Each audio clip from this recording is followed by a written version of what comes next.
Olá, olá, tudo bom com você?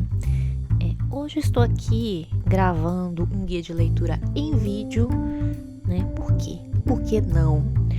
Mas para compartilhar com você algumas impressões que eu tive ao decorrer da minha leitura atual, né? E assim poder desenvolver o meu raciocínio falando. E a leitura atual é o livro do mês no meu clube de leitura, o clube de leitura Bobagens Imperdíveis. Estamos lendo este aqui, que é o Nova, do Samuel Delany. Esse livro foi escrito em 1968. E eu resolvi abrir esse vídeo aqui pra gente poder olhar para o texto, né? Eu não vou aqui falar sobre a história, o que acontece nesse livro. Eu quero olhar para o texto e para o que o autor fez com a linguagem nesse romance aqui, que me fez pensar em algumas questões de construção literária mesmo. Então, a primeira coisa que eu quero falar é sobre detalhe, o uso do detalhe. E o detalhe, a descrição, né? Principalmente quando a gente está falando de livros de ficção científica. Sim, esse livro é um space opera, né? Traduzindo uma novela com navinhas, que se passa no século 32. Então é um futuro muito distante. Quando a gente se depara com um livro, né, que está falando de uma realidade que não existe, uma realidade muito distante, às vezes sobre uma sociedade que funciona de outra forma, que, enfim, tem outras tecnologias, as pessoas se comportam de uma forma diferente, ou então usam palavras diferentes, a gente tende a ver o detalhe ali como algo a vencer, né? A gente tem um esforço a mais, parece, né? Para passar por esses detalhes, né? Por esses trechos. Muita gente vê como algo que precisa ali se arrastar e vencer para chegar no que realmente importa. Mas esse início, a gente, nessa pressa, né, de achar que o detalhe está ali apenas como uma firula, a gente acaba perdendo coisas que o detalhe está contando. Esse livro, eu achei um exemplo muito bom no comecinho dele, que eu queria ler aqui esse trecho. A ideia é você tentar imaginar, o que você consegue imaginar a partir dessas palavras, dessa escolha de palavras que o autor fez. Só uma rápida contextualização. Nessa cena, a gente tem um personagem, que é um dos protagonistas, que chama Rato, e ele tá, enfim, nesse futuro distante, né? Então ele tá numa região ali que é a Grécia do futuro, tá numa zona portuária, e ele tá levando um objeto para outro personagem que se chama Léo. Acho que é tudo que você precisa saber. Vamos ao trecho. Em seu colo, sobre o couro amassado, um objeto que podia ser uma harpa, podia ser um computador. Com superfícies de indutância como um teremim, contrastes como uma guitarra, de um lado havia chaves curtas como um citar. Do outro estavam chaves de baixo estendidas de uma guitarra. As peças de madeira eram esculpidas em jacarandá, as de metal fundidas em aço inoxidável. Tinha detalhes em plástico preto e era acolchoada com pelúcia. Léo virou. As nuvens tinham se aberto ainda mais. A luz do sol corria pelo grão polido, brilhando no aço. Na mesa, os trabalhadores batucaram suas moedas, depois estreitaram os olhos. Léo aqueceu com a cabeça para eles. Deixaram o dinheiro nas mesas engorduradas e, intrigados, deixaram a embarcação. Léo fez alguma coisa com os controles. Emitiu um toque claro, o ar estremeceu. E, cortando o fedor de corda molhada e alcatrão, veio um cheiro de orquídeas? Sim, orquídeas. A mão de Léo se moveu, o tremor se tornou cintilante. O brilho surgiu no ar, fundido em luz azul, cuja fonte estava em algum lugar entre eles. O odor úmido transformou-se em rosas. Funciona, disse o rato, com a voz rouquenha. E aí, o que você conseguiu imaginar a partir dessas descrições, desses detalhes? Bem, aqui a gente tem o autor descrevendo uma coisa que não existe, né? Uma tecnologia do futuro. Um instrumento musical, não deixa, né, de ser uma tecnologia. E é um instrumento que não existe na nossa realidade. Então, como é que a gente vai imaginar essa coisa tão, né, diferente? E primeiro que ele usa algumas palavras que faz referência a coisas da nossa realidade que a gente conhece, por mais que as palavras pareçam esquisitas. Então, quando ele fala teremin e citar, são instrumentos que existem. O teremin, por exemplo, é aquele instrumento, um dos primeiros instrumentos eletrônicos, né? Que é um metalzinho assim, que você nem encosta a mão e ele já faz um som. Parece que você é um bruxo, né? Evocando sons. Então ele usa isso como um gancho para dizer que esse instrumento de alguma forma se parece com esses outros, né? É uma mistura de vários instrumentos.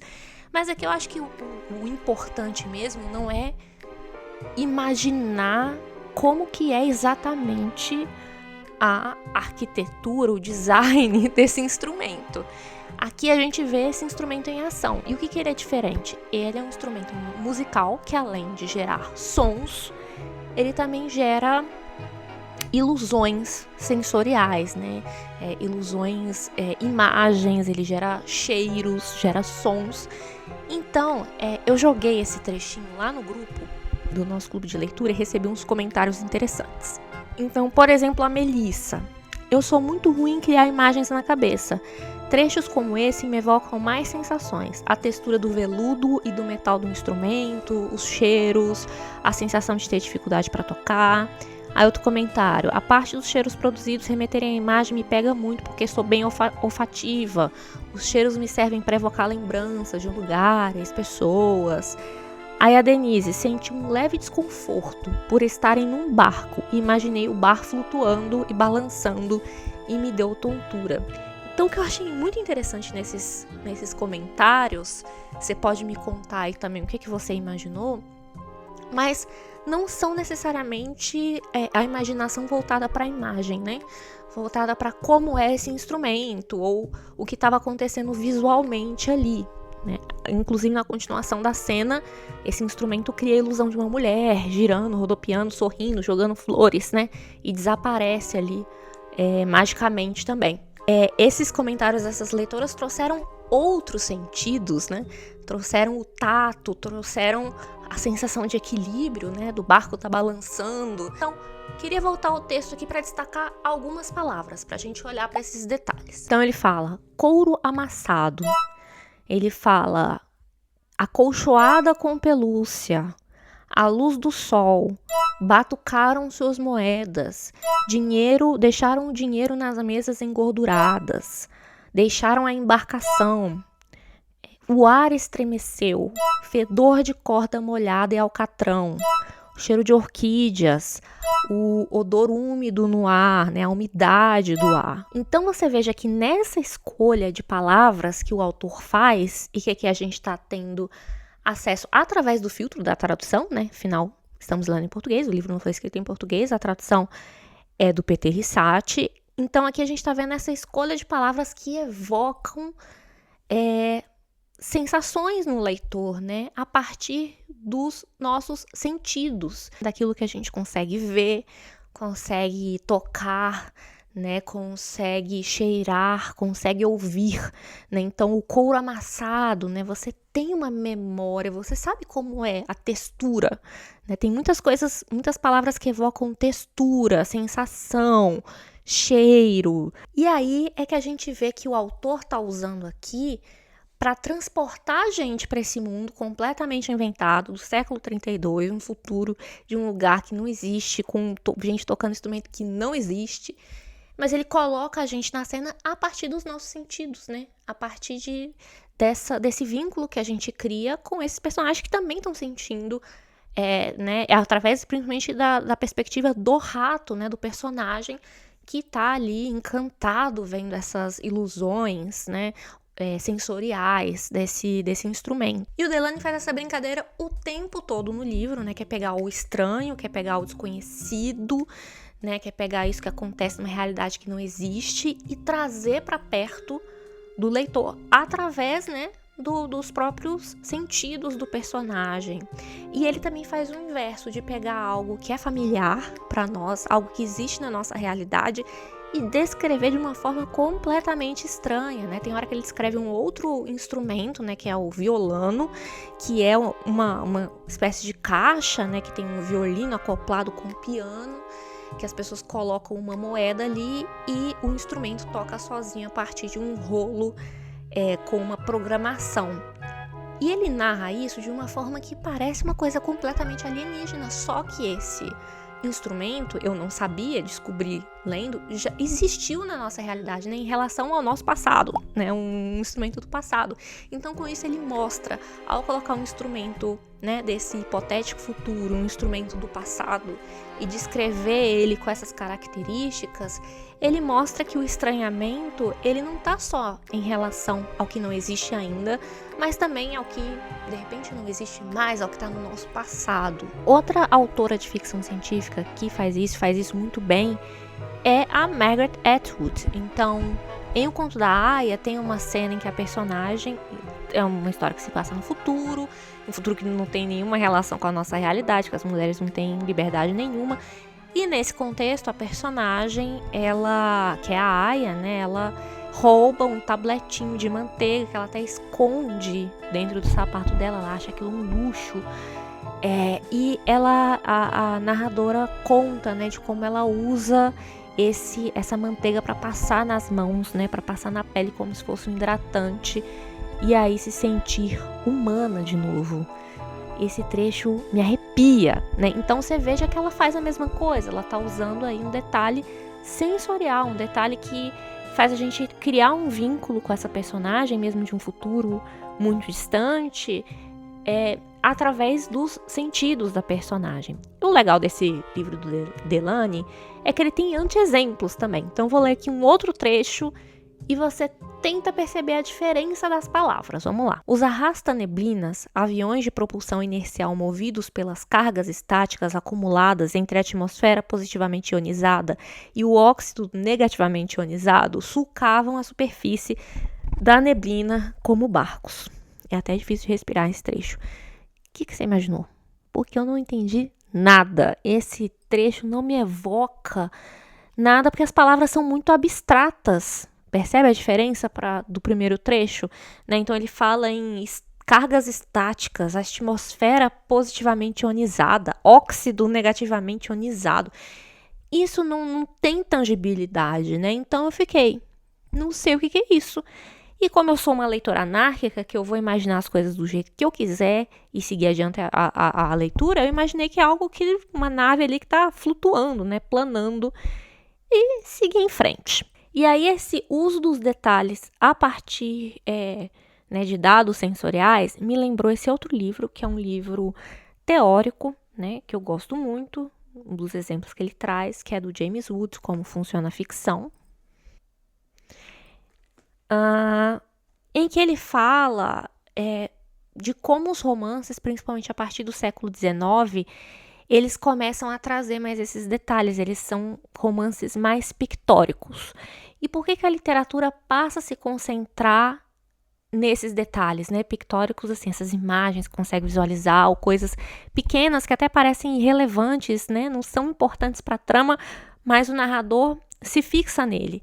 E os romancistas, né, eles começam a mostrar a importância desses detalhes, porque eles trazem a sensação de real, o toque de real. E normalmente esses detalhes, eles vão estar voltados para aquilo que é de alguma forma concreto, né? Para o que tem tangibilidade, para aquilo que a gente consegue imaginar de alguma forma. Então tem até um trecho aqui que eu vou ler, que é o seguinte: a literatura é diferente da vida porque a vida é cheia de detalhes, mas de maneira amorfa, e raramente ela nos conduz a eles, enquanto a literatura nos ensina a notar. A notar como a minha mãe, por exemplo, costuma enxugar a boca antes de me beijar. O som de britadeira que faz um táxi londrino quando o motor a diesel está em ponto morto. Os riscos esbranquiçados numa jaqueta velha de couro que parecem estrias de gordura num pedaço de carne. Como a neve fresca range sob os pés.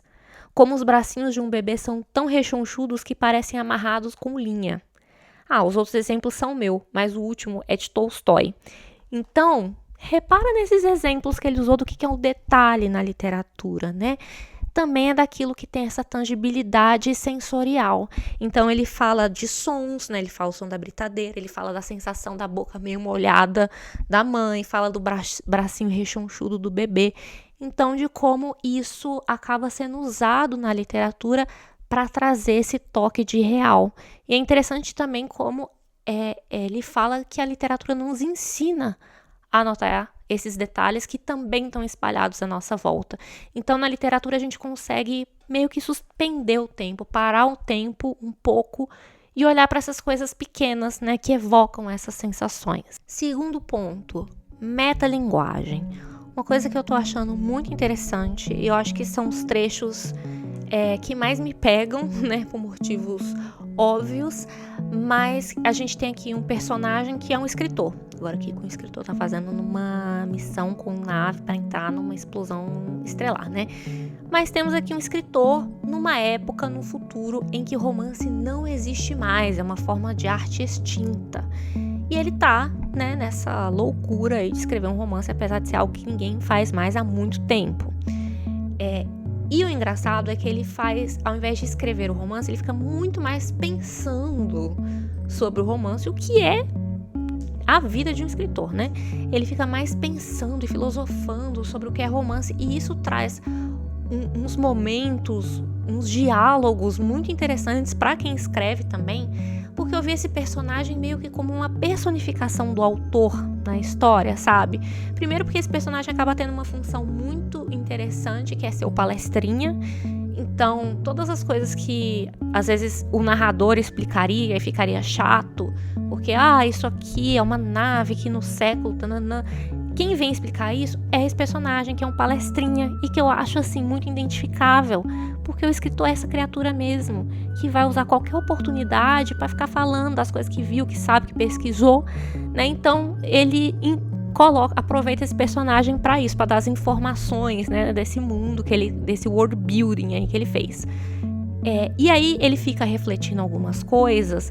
Por exemplo, ele tem uma hora que ele grava uma nota falando assim: personagens são fixados mais vividamente por suas ações, e começa a descrever exatamente o que o outro personagem está fazendo, né? O outro personagem fica irritado. Então é exatamente o que o autor está fazendo na história, né? Então por isso que eu imaginei ele como o próprio Delany. Tem outro trecho muito interessante que eu vou ler aqui. Os romances eram principalmente sobre relacionamentos. Sua popularidade residia no fato de que mascaravam a solidão das pessoas que os liam, que ficavam essencialmente hipnotizados pelas maquinações da própria consciência. Então ele aproveita também para refletir, né, sobre o livro acaba sendo uma reflexão também sobre o que torna um romance interessante, o que move um romance, né? Terceiro ponto que eu queria trazer. Falei de metalinguagem, agora eu quero falar de linguagem, porque essa parece uma história de navinha, né, de exploração espacial, mas eu acho que vai um pouco além, porque o autor, o uso da linguagem é muito importante ao decorrer da narrativa, né?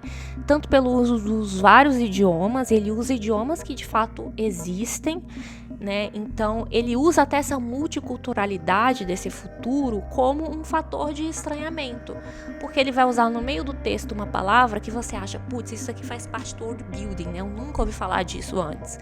Mas você vai ver e ele trouxe uma palavra, um elemento, um objeto de uma cultura turca, de uma cultura indiana. Então ele de novo faz isso, né? Torna o que é real, o que é familiar na nossa realidade, faz a gente olhar para isso com um certo estranhamento e se perguntar, será que ele está inventando isso? Será que faz parte desse futuro?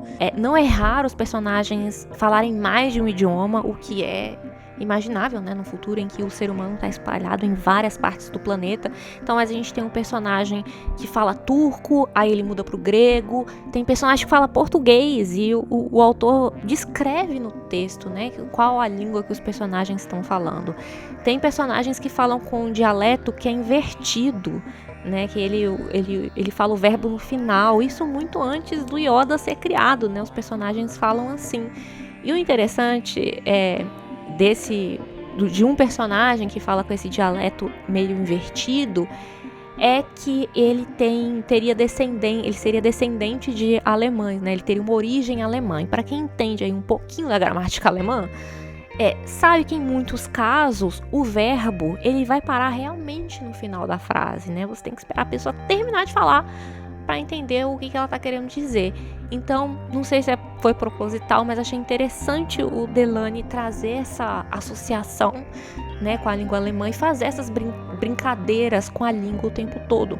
Eu acho que isso me apontou para esse uso dos detalhes, para falar de construção narrativa, né, de construção de personagens no meio do romance, de como que a própria linguagem e a própria literatura é instrumento de criar imagens, né? E que às vezes o autor faz isso dispondo de uma tecnologia muito pequena, né? Muito básica e muito analógica, que é a palavra, né? Ele não vai dispor de um elenco, de figurino, de iluminação para criar uma cena, para criar uma ambientação, para colocar você dentro da história. Com muito menos do que isso, ele consegue evocar isso na cabeça das pessoas, mas aí também tem o esforço da imaginação do leitor, né, que faz parte justamente do jogo que é a literatura. Por isso que eu acho que a leitura não é uma atividade passiva, né, de você só receber ali as informações que tem que estar já prontas, já digeridas. Não, a leitura é uma atividade criativa, né, a gente tem que estar engajado e criando junto com o que o autor está propondo. Me conta aí, com o livro que você está lendo no momento, não precisa ser o Nova, mas como esse livro está usando detalhes? Você lembra de exemplos, de trechos que usam esses detalhes sensoriais? Compartilha aí nos comentários. E aproveitar para te fazer um convite. No dia 21 de março vai rolar um evento ao vivo que estarei apresentando para falar sobre esse livro, né, o encontro ao vivo do nosso clube de leitura. Você pode se juntar a nós e eu convidei a Annick Angala, que é pesquisadora e ela é criadora do site Preta Nerd Burning Hell, para a gente conversar sobre esse livro, sobre a obra desse autor, o que é afrofuturismo, por que essa obra é considerada uma das precursoras do afrofuturismo na literatura. Acho que vai ser um papo muito legal. Os detalhes vão estar aí, link na descrição. Um beijo. Pra que pressa? Pra que pressa pra passar pelos detalhes? Não sei. Acho que eu já falei o suficiente.